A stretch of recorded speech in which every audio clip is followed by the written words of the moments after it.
I'm Emily. And I'm Tanner. And you're listening to the Sencilla podcast, a conversation about simplicity. Okay, what's up, guys? Welcome to the Sencilla podcast. This is Tanner, and I'm here with Emily, and we're going to talk about discovering your values today, episode 6. So, let's talk about values, Emily. What are your values? All right, let's talk about values. So, we recently put out a blog post about how to figure out what lights your heart on fire. And the important part of this, I think, is finding your values so that you know what is important to you when you're making decisions, big life decisions like what we are doing in transition, or just deciding what your dreams are, deciding what you need to do to work towards those dreams and things like that. It's pretty difficult to follow your dreams if you don't know what your dreams are. So I think the first step in figuring that out, if you don't already know, is figuring out what your core values are and what your values are that are applying to the phase of life that you're in right now. So that's kind of what the blog post was generally about. And I talked a little bit about a process that I went through when I did my 200-hour yoga teacher training a couple years ago.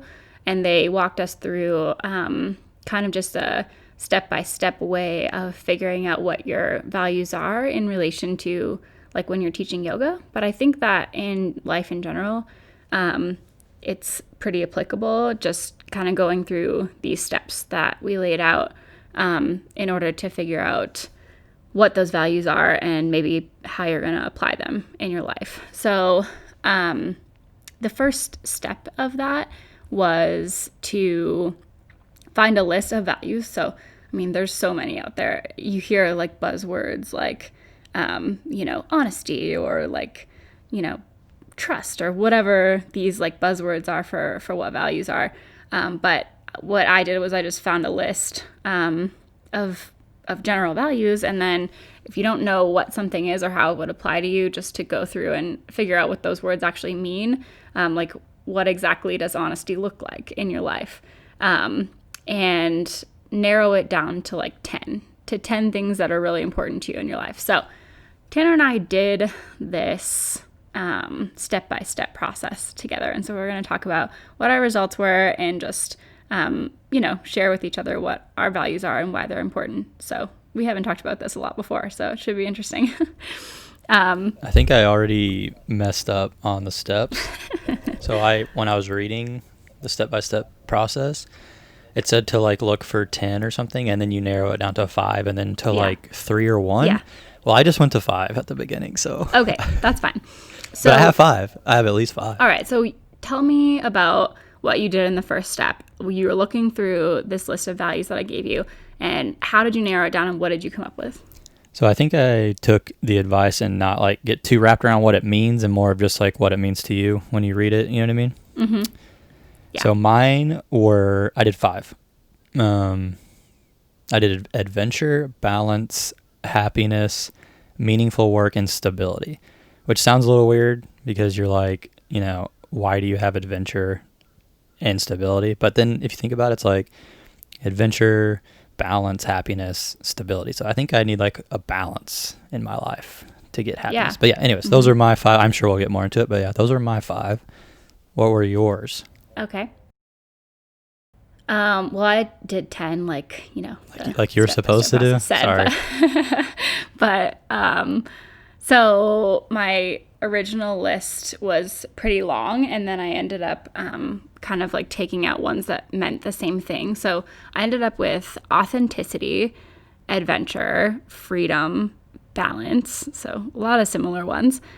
Challenge, community, growth, kindness, love, service, and spirituality. And I think each one of those things means something really different to me. So that's how I narrowed it down to such a small list, because I really did have a lot of other things that I thought were important to me too. But that's kind of the point of this, is to narrow it down to a manageable list. Because if you have 50 values, you really don't have any values. You're not going to be living out 50 values in your life. So, all right. So those were our initial ones that we kind of got to. It was interesting to hear we had pretty similar ones, which I guess is should be normal since we're about to go on an adventure together. Like we have similar values, kind of makes sense. But after that initial step, the next kind of step was to prioritize them. And so basically if you're doing this process at home, you're going to list them from like 1 to 10 of like what's most important to what's least important. And that will help you to find your like top 3 values that are kind of like your life values, right? So did you do a top 3 at all? Yeah, I did. All right. My top 3 were happiness, balance, and adventure. I didn't put a number 1, but happiness, balance, and adventure. Those are my 3 out of my 5. I like that. Yeah. What does balance mean to you in your life? I think you probably already know the answer. I mean, when I say it, you're going to know what I'm talking about because I've talked to you about it before. But just like balance as in, like people, you'll go to like seminars or there'll be like videos online. They'll talk to you about like balancing your life and like looking at all the things that you do and like a pie chart or something. Like how many hours a day do you spend working? How many hours do you spend doing this? Like, and you can look at how much you're spending your time doing things and maybe you need to rebalance what you're doing. But for me, it's more like kind of just time I've spent over the last like 10 years. How much time have I spent doing, working for the Army? And, a lot of it, that basically becomes how long have you spent away from all of your family and friends? How long have you been able to, travel or do things that you want to do or whatever? I don't know. It just feels to me like my life wasn't balanced necessarily. Yeah. And I think I wasn't, my things are like adventure, balance, happiness. I think I wasn't super happy about that life that I was living as far as the balance I had. And so I think that's why I've made such a a drastic change, is to kind of have more adventure, have more happiness, and then achieve the balance that I want. So that's where I got those from. So what were your 3? Yeah, it's interesting. We were both in the military, and like the military actually gives you your top 3 values that you don't have a choice. They like have to be your values. Like loyalty, I don't know exactly what it is in the Army. Something is like that what they are? So actually, they made it into an acronym called leadership. Imagine that. Of course they did. It's like loyalty. I don't know, discipline. That's a lot. Respect. It's too many. Just like all the pretty generic. Yeah. Being a good character, leader, person. That's pretty much what it is. Right. So, yeah, they give you them, and you have to say them all the time. It's great. Yeah, the Air Force is integrity first, service before self, and excellence in all we do. And like, they're fine values. Like, those are things everyone should want, But it was like, why are they choosing what's most important to me in life, right? And so it's just nice to have, have a choice of what you're going to focus on yourself. And it's funny, mine ended up being freedom, love, and service. And freedom was my number 1, which I think is directly tied to the fact that I have had no freedom for the past 10 years of my life. But, interesting, service is still definitely one of my values, and it's the reason that I joined the military in the first place. And I think, that part of being in that career field aligned with the values that they had, but it just wasn't the way I wanted to live it out. So did you find that those 3 values are kind of like timely in like the phase of life that you're in? Like, did you pick those based on the phase of life that you're in? Yeah, definitely.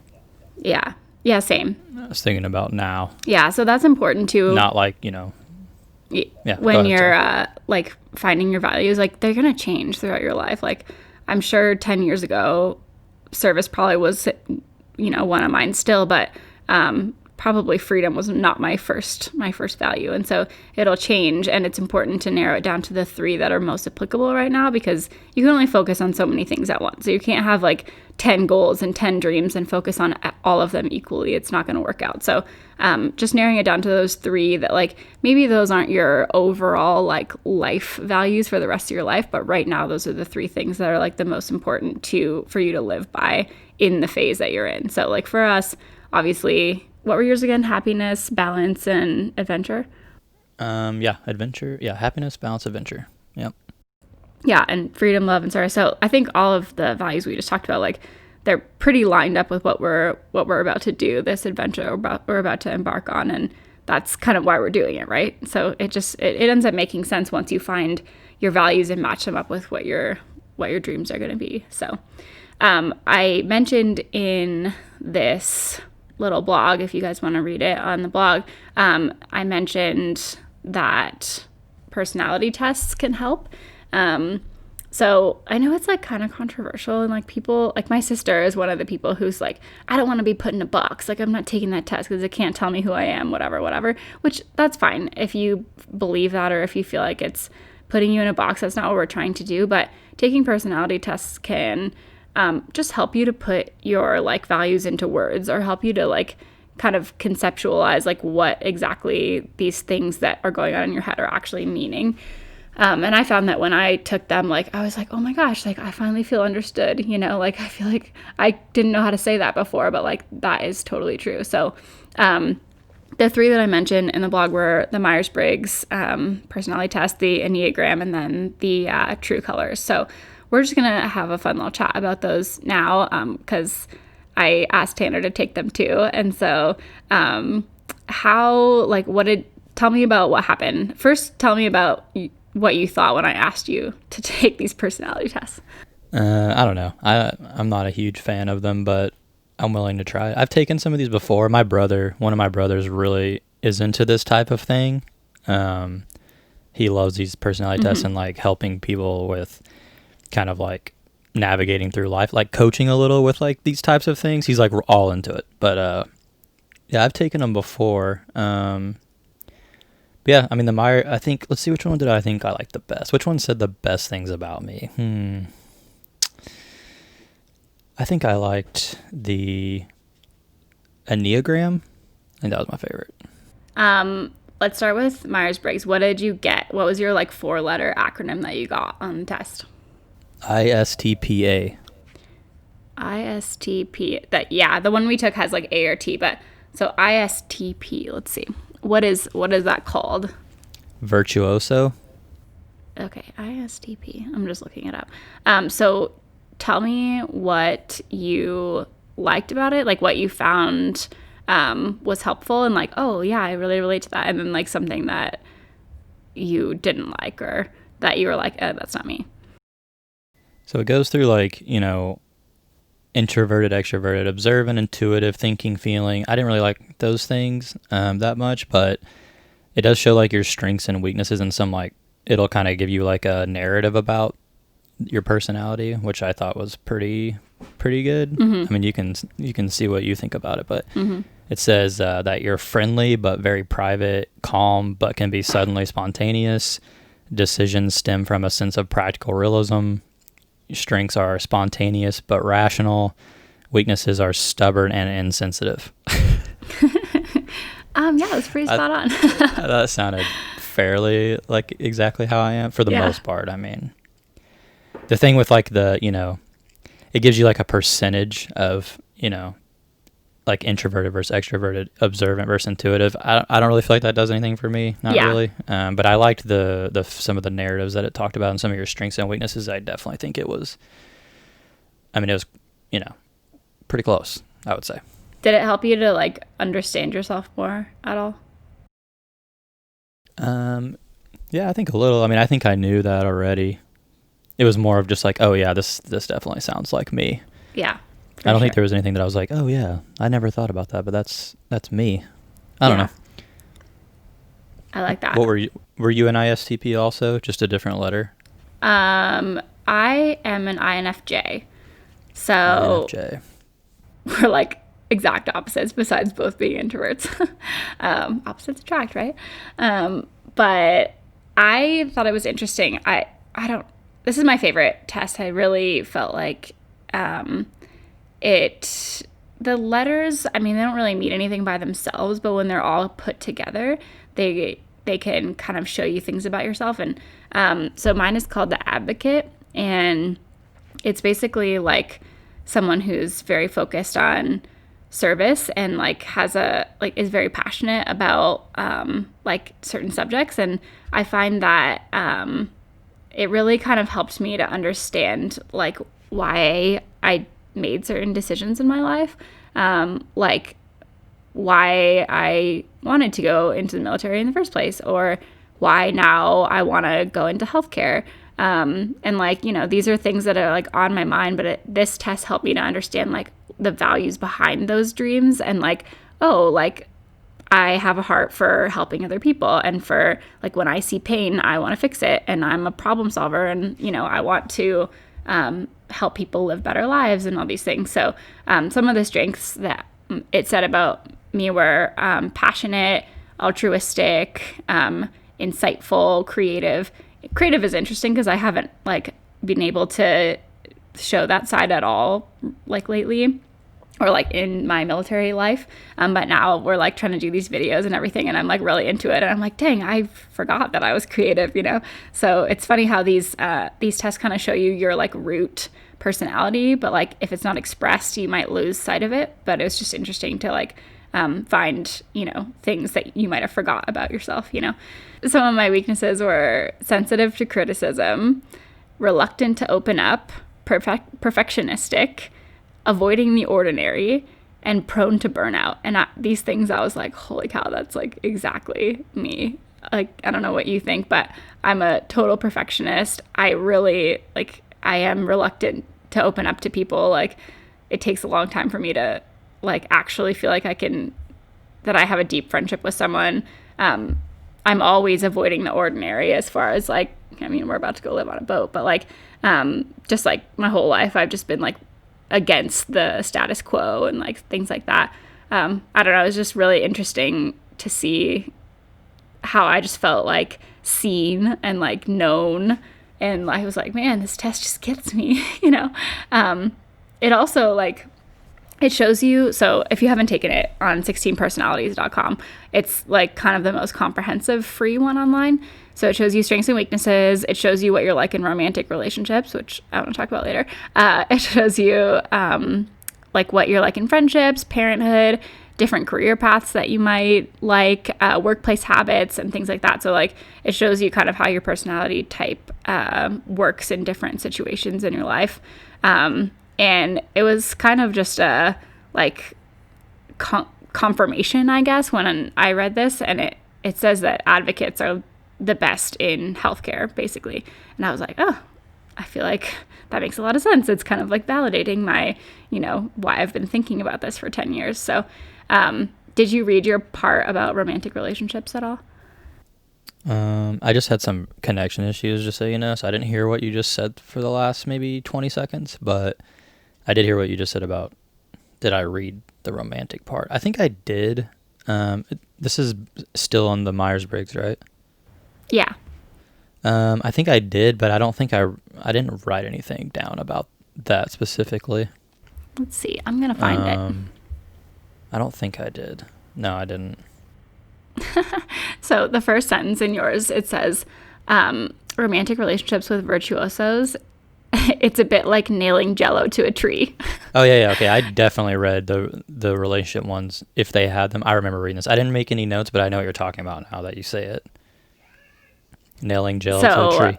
Yeah, it was pretty much like everything it said about me on all of them was basically like that. It was like very independent, like willing to like, you know, not commit to a relationship. I don't know.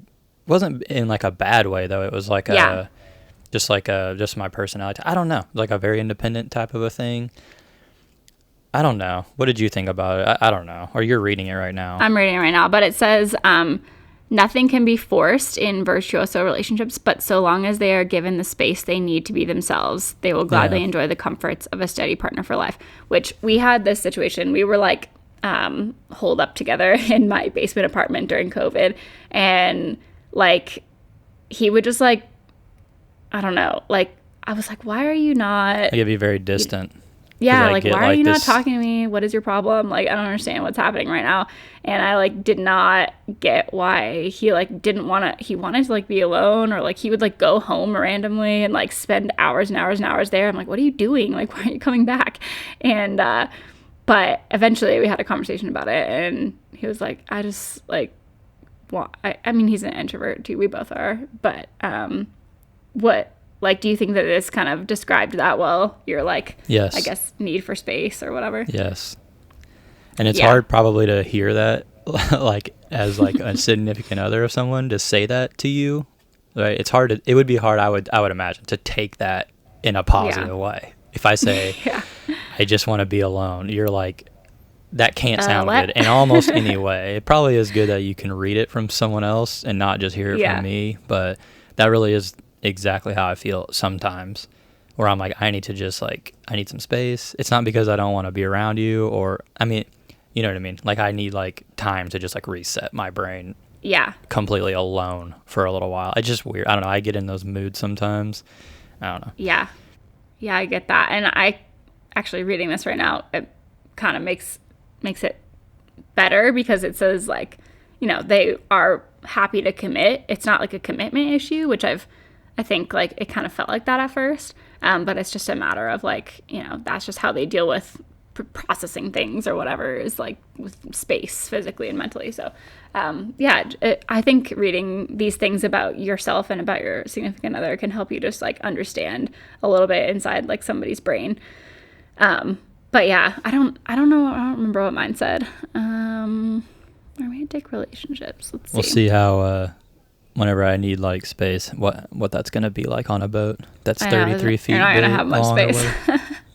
Yeah, we'll have to. I'll just like, just go sit on the front of the boat, just hang my legs off the front for a while. I just don't know. ask, like, this is where communication comes in. Like, if you would have just said, I need some alone time or whatever, but don't just like run away and then be like, we're like, what's happening right now? Just say, Yeah, I think need like I space. just said, it's like, it's hard to like find a good way to say that to someone yeah. without like thinking you're going to hurt their feelings or something. You know Yeah. what I mean? I don't know. Yeah, but it makes sense. I mean, we're both going to need space from each other on this boat. That's like probably the only way we're not going to kill each other. So, Yeah. I mean, I don't know if you watch, there was like an episode of La Vagabond episode where like they were like so mad at each other and they just like, she went to an Airbnb for a night and like he just stayed on the boat and they were like, whoa, we just needed to reset. Like sometimes you just need to reset. I feel like everybody needs that when you're living in a tiny space together. Yeah. Yeah. Let's see. My romantic relationships section. It says people with this personality type look for depth and meaning in their relationships, preferring not to settle with a match that's founded on anything less than true love. True. I'm like this. I don't know if I've been like this with you yet because it takes me a while to like really be this way, but I like hate small talk. I hate like. Oh no, you definitely have been that way. I like want deep conversation. I'm like, okay, we need to talk about like this because it's important. Like, I don't know. I'm like very much not interested in like shallowness. Yeah, I definitely like depth in relationships. Yeah, we went through like a phase where I don't know, we're like total disappointment in like our conversations. You're like, I just want to talk about things that are meaningful. And I'm like, I don't know. I was just like, all the time though? I don't know. We got over that. I need to but be it was more like, realistic, but yeah, you were like, but yeah, I just in all my relationships, I feel like I am like the kind of introvert that has like really, really close friends. And then like I'm good with those people, but I don't like being in groups. I don't like meeting new people that much. I don't really like small talk. I like to have like, close friends that I can really have deep connections with. And then that's all I really need. But let's see, what else did it say? You're not liking what you're reading right now, are you? I can tell on your face. It's like all the same thing about just depth or whatever. Yeah. Well, I think reading these things is good. Just, I think it's kind of like having, God, I don't want to say it's like a therapy session or something because it's not, but it's kind of interesting to have like a third party type of a thing to help you to like maybe explain, because I mean, this is we're both reading. We're like, oh yeah, I can agree with that. Or like, yeah, instead of me being like, well, you do this, you're always trying to like be super in depth all the time. But we can just like read it and be like, oh yeah, I can agree with that. We do that sometimes, or I do that sometimes. I don't know. And this is like a core personality test that like, it's not like things that are going to change. Like I'm never going to not want depth. You're never going to not want space. Like it's like this, apparently, I don't know if this is true, but apparently the Myers-Briggs says that these personality traits never change throughout your whole life. So it's like these are like core things that are like they manifest in different ways throughout your life depending on where you're at, but like they're core aspects of you that like carry with you throughout your whole life. So it's important to know those things. Like I'm not going to try to change the fact that you need your space, and you're not going to try to change the fact that I'm like constantly looking for like more meaning and purpose and whatever, you know. They just got to like learn how to deal with it with people. But Yeah. Now that we're talking about it, I like this test a lot. I think it's good. Yeah. Now that we're getting it has a more lot of into good it. information. Yeah. And you can disagree with stuff, obviously. Like I'm sure there's things we both disagree with about it, but it's just interesting to like find points that like, oh, that is me. Yeah. Yeah. All right. So love that test. Everyone should take it. 16personalities.com. What was the next one that we did? Enneagram? Is that how you say that? Oh yeah. The Enneagram. This is like a kind of a newer one, but it was like all the rage a couple months ago. Everyone was taking it. So what was your type? So it's like numbers 1 through. Yeah, it gave me a number, and it gave me like a wing. It gave me like a name or something, kind of like virtuoso on the other one. Oh, okay. So it said I'm an 8 or the challenger. Mm-hmm. So these are the notes I wrote down. Yeah. So I was motivated by the desire to be independent and take charge of themselves and others, knows how to look after themselves and pursue their own destiny, ready to make difficult decisions and accept the consequences, believes others should be encouraged to help themselves rather than rely on others. Mm-hmm. So I thought those are kind of how I am. Like very independent, and also like want other people to just be independent. Yeah. You definitely do. And sometimes I'm like, okay, you need to give this person a break. And you're like, why can't they just, figure it out? But yeah, I definitely see the root of that now is like just wanting other people to be more independent and to take charge. Like you always have like that interview question, or they'll be, well, what is your biggest weakness? Yeah. Mine's always been like being empathetic towards other people's situations and what they're going through. It's so hard. I mean, I'm getting better. I've gotten better, but yeah, I was just like in this mindset where like, I don't know, like, oh my gosh, my dog's barking. Hold on. Can you hear it? Yeah, I can hear it. But he's cute. Oh my gosh. He is cute, but he barks all the time. He's getting so old now, and he can't see that good anymore or hear that good. So like, if he'll like hear anything or see something, he like doesn't know what it is, and he'll like start barking. Yeah. It's crazy. But okay, I think he stopped. All right, yeah. So I think I just had like the like we talked about before, I have like this independent kind of like mindset, and just like everyone should be taking care of themselves. And so then I just kind of like always put that lens over everybody, and think, well, why don't they just handle their situation, or why don't they just figure it out or something. But I don't know. Over time, I mean, that's not really a good way to deal with people. So I'm starting to learn. Everyone's kind of got their own thing going on. It's definitely a weakness. The Enneagram is like based on like your biggest fear, and then how at your best you look a certain way, and then when your life is out of balance, you like that turns into something else. Did you write down what your like basic fear or whatever was? Like the root fear? I'm about to look at my results because I have them, but I don't remember that part that you just talked about. Or like your key like motivation in life or whatever. Yeah, let me pull it up real quick. I can just look it up. What was your number again? I kind of want to know. The 8. All right, so I found it. Your basic fear, it says, is being harmed or controlled by others. And then your basic desire is to protect yourself. And so like there's like 2 ways you can look at it. So an 8 at their best is self-mastering. They use their strength to improve others' lives. They become like heroes and are very inspiring to others. And then like when they're moving in the direction of like being unbalanced, it says 8s become secretive and fearful and overly confident, and not helpful to others. So like you can just see how like that basic manifestation will go in like 2 different directions. Like if you're healthy, if you're balanced, if your life is going well, you'll use that to like be inspiring or like to improve others' lives. Or if you're not, you would use that as just like becoming kind of like in yourself and just like not using it to help others. But yeah, it's just interesting how this one kind of just takes it in a different light. Like, it said similar things about you in the Myers-Briggs one, but this one will take it and like show you what your healthy, like balanced self will look like. So it's just another way of looking at it. Mine was a type 2, which is called the helper, which is like the same thing that it said in Myers-Briggs, the advocate. So it says like, my basic fear is of being unwanted or unworthy of being loved. And then basic desire is to feel loved. So I'm sure you, that it makes you understand me a little bit more, because I'm like always like, hold my hand, or like, come sit with me, or, talk to me, And it says actually that if I'm in my healthy state, it's like, it says unselfish and altruistic, have unconditional love for others. But it says if you're in your state of stress, you can become needy, aggressive, and dominating, and deceptive. I don't know what that means exactly, but yeah, like the neediness. I feel like I'm not needy in most of my life, but like when I feel like I'm not being loved, I definitely like come off that way. I'm sure you've seen that, but yeah.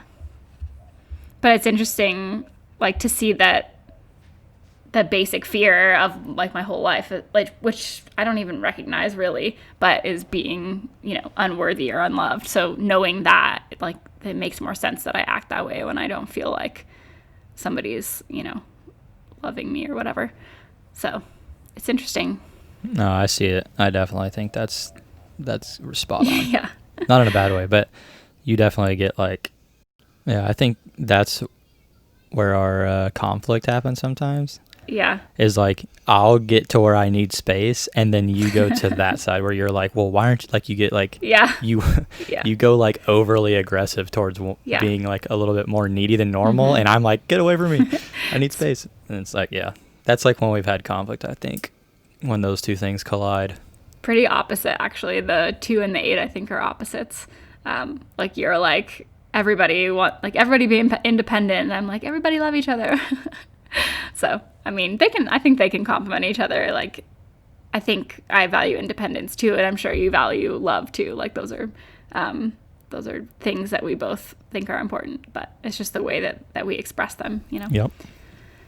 So this last one. All right. The last one was the true colors. So this one has like 4 colors that it gives you. What was your color? I think I don't know if I did the right thing, because I don't have a color. I have like another acronym. What does it say? Did I take like the same one twice? Just a different website or something? I don't know. There's like, okay, so the true colors ones, it has gold, green, orange, and blue as like the 4 primary personalities. So orange is expressed as like energetic, spontaneous, charming. Gold is punctual, organized, and precise, like that type A personality type thing.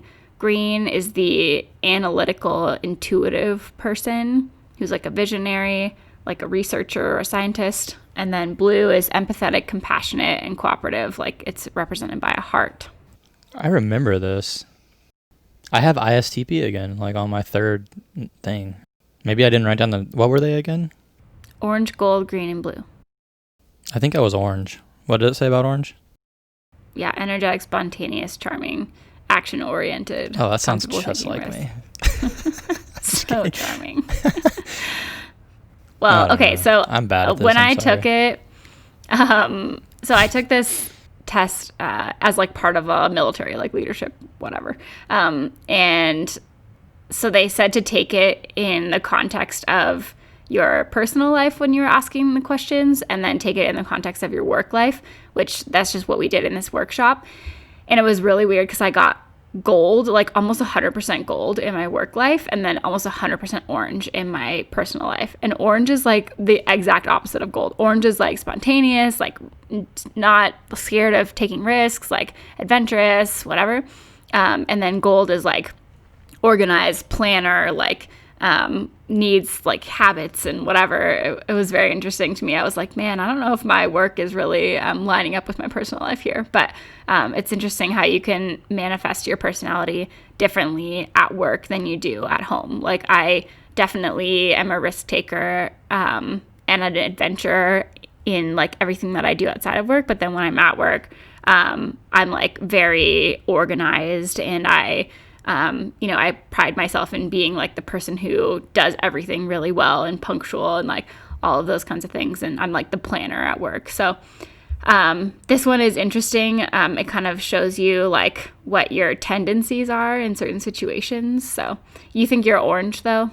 Yeah, I think so. I'm would looking guess you're for, I orange. definitely remember doing one with colors, but I don't know why I don't have the results. I don't know. If I had to guess, I would guess that you're like a green at work and an orange at home, which is good that we both are oranges in our like actual lives, because this adventure is about to need some serious like energetic, spontaneous, risk taking, energy behind it. So, but Definitely. yeah, this one is like easier to take, and it's more like geared towards the work environment, so you can.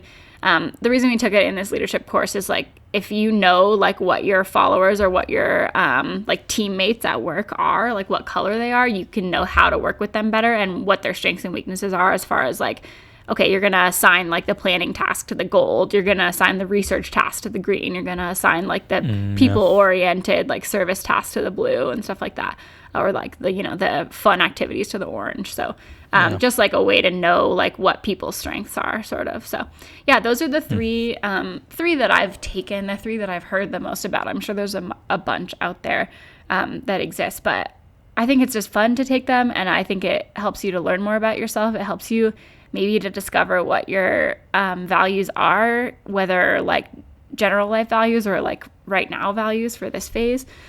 But yeah, it's fun to take if you're kind of lost and you don't know what your dreams are. I think it helps to take those, and they kind of like let you know some things about yourself that might help you figure out what you want to do with your life and what your big dreams are. So the fourth step after kind of like discovering what your values are that I wrote down in the blog is commitment. And so the final step, once you figure out what your values are, is like you have to commit to yourself that you're going to like allow these values to manifest in your life. So what we did in our yoga teacher training was we made like a core value statement that like set that we could write down in our teacher book or whatever. This might not apply completely, but it kind of like shows you how you want to use those values in your life.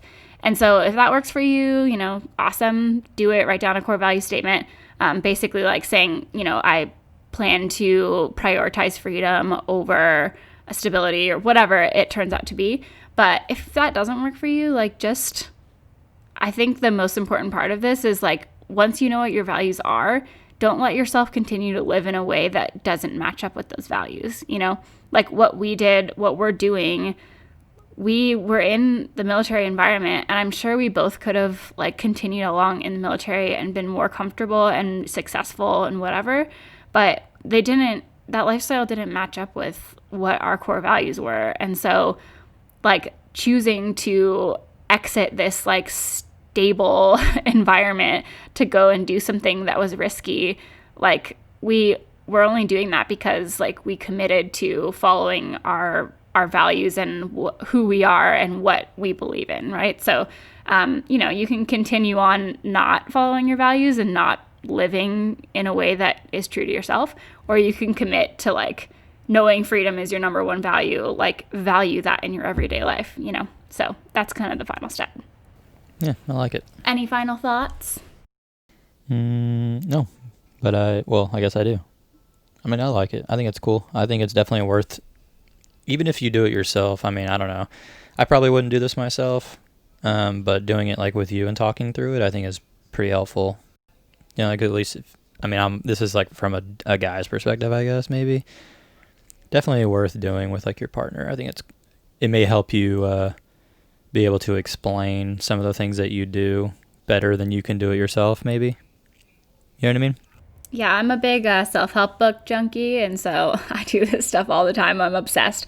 I'm obsessed with growth and with learning and like becoming a better version of myself. And I think, everyone has that in them, and you might just do it in a different way. But this is kind of a good stepping stone to kind of growing a little bit, whether it's by yourself or with your partner. Yeah. Cool. I like it. All right. Well, that is it for this week. When this podcast airs, I will probably be in Florida. I'm leaving tomorrow. I'm pretty pumped. I'm gonna go see the boat for the first time. We hopefully will put a video out about it. We've started doing some updates on YouTube, just like little 5-minute ones about what we're up to, because we're not even together right now. It's like we're not producing episodes yet. But I encourage you to go watch those if you feel like it. Hopefully we'll get some like more content and video up here soon once we get together in Florida in January. But until then, we'll continue to chat on here. We'll continue to put out blogs and videos, and if there's anything you guys want to see, let us know. All right, cool. See you later, everybody. Hey, thanks everybody for tuning in to another episode of the Sencilla podcast. Please like, rate, comment, or share if you enjoyed the episode. If you'd like to support us, you can by subscribing to our YouTube channel or Patreon, where you can get some additional content and some cool swag. Check out our website at sailingsencilla.com, where you can learn more about us and our mission, and links to all the content we produce each week. Thanks again for tuning in, and we'll catch you next time.